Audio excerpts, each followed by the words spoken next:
Hi everybody, David Hope here, and today I want to just talk a little bit about OpenTelemetry and a common schema for OpenTelemetry. Now, first of all, I want to talk a little bit about what is OpenTelemetry, and it helps if we talk a little bit about the history of the observability space. So let's take a look at this slide. Now, APM, which is a core part of observability, was really started in around 1998 when a gentleman called Lou Cerny started a company called Wiley. And initially, APM was created so that people could get a little bit of information about, methods that are running inside applications, how much time they were taking, and used to kind of fill out a configuration file talking about which bits of code you wanted to measure the performance of, and it would give you some indication of the performance of those bits of code. From there, people started to realize that you could probably also do something called distributed tracing, which is where if I'm doing a bank transaction, like moving some money from Bob to my account or something like that, and I click that move money button, well, a lot of things happen in the background. Usually these days, there's quite a lot of microservices involved. You might integrate with different third parties. A lot of things happen. And the way that we deal with that is we want to actually be able to record all of the interactions between all of those systems from that moment that Bob clicks on move money on the front end. And the way they do that really very simply is to create a tracking ID, a bit like the way a parcel gets tracked through a distribution network. We pass that tracking ID through to all the systems that service that request to move that money. And Google began experimenting with this in around 2004. So Wiley eventually was acquired by CA Technologies in March 2006. And at that point, Lou Cerny and Jyoti Bansal left to create companies New Relic and AppDynamics, which are some of the original APM vendors, right? Now, the problem with those vendors or the way they operated was that a lot of the distributed tracing that they did and the measurement of code and things like that was proprietary and closed source. And obviously, what Google are like. Google obviously didn't want to invest in anything proprietary, so they, in the background, had been investing in ways to do similar types of things to application performance monitoring in an open way. And eventually, Google releases the Dapper paper in 2010, which paves the way for open source distributed tracing. And at some point, that Google Dapper paper gets turned into what we call the Open Tracing project. In the background, there's also another project called Open Census, which deals with recording telemetry metrics data, like the response time, for example, things like that, so that there is an open standard for describing how traces get recorded across a backend system and how metrics get recorded across a backend system.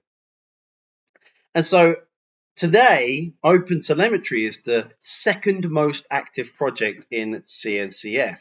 It's been incubating since August 26, 2021, and it is an amalgamation of open tracing, which is describing in a vendor-neutral way how distributed trace is described and passed between systems, and open census, which is how you describe metrics like I said, response time could be one of those. And you can see here that the OpenTelemetry project has over 545 contributing companies. And again, there's some evidence there, a proof point that OTel is the second fastest growing CNCF project, only behind Kubernetes. So it really is a big deal.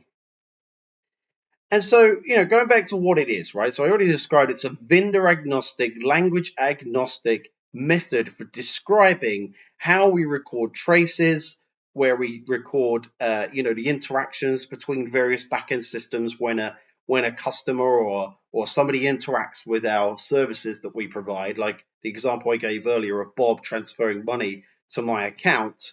So we can describe that tracing infrastructure in a vendor neutral way. And also we've now extended that to metrics, which we have the ability to describe in a vendor neutral way things like how we record response time, for example. We've also now got logging inside OpenTelemetry as well. And I'm going to talk to you a little bit more about that later. But basically, the idea is that OpenTelemetry is kind of like open APM. It's like used to be very proprietary. The traditional APM vendors used to have all their agent code, all of their tracing code was private, and you couldn't get access to it. And now all of those things are becoming open source, open standards, and the whole industry seems to be going in that direction. I'd be very surprised if proprietary agents are even a thing in the next 10 years. So there's a prediction for you. So as I mentioned, OpenTelemetry covers the full observability suite of traces, metrics, and now logs as well. And it's implementing canonical implementations. It describes the infrastructure, the formats, and the APIs that you need to use to get a vendor neutral representation for all of that data. And so it helps if you have a common schema to describe that data, right? Because if I've got an IP address, as you can see here on the screen, described in 3 different ways across my metrics, my traces, and my logs, then it's very, very hard to actually pull all those things together, and it can impact my ability to find out what the root cause is. And so obviously, if we just have one way of describing that same piece of data across all of my observability signals, then suddenly my mean time to resolution goes down. I can get between logs, metrics, and traces very quickly to see exactly where the problem is when I'm having some kind of an issue, like my users have a system that's down at the moment and can't find out what the problem is, rather than having problems finding the needle in the haystack.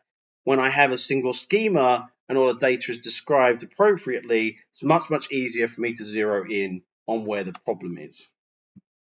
So essentially what you have by having a common schema is, you get better visibility and root cause analysis and better collaboration between teams.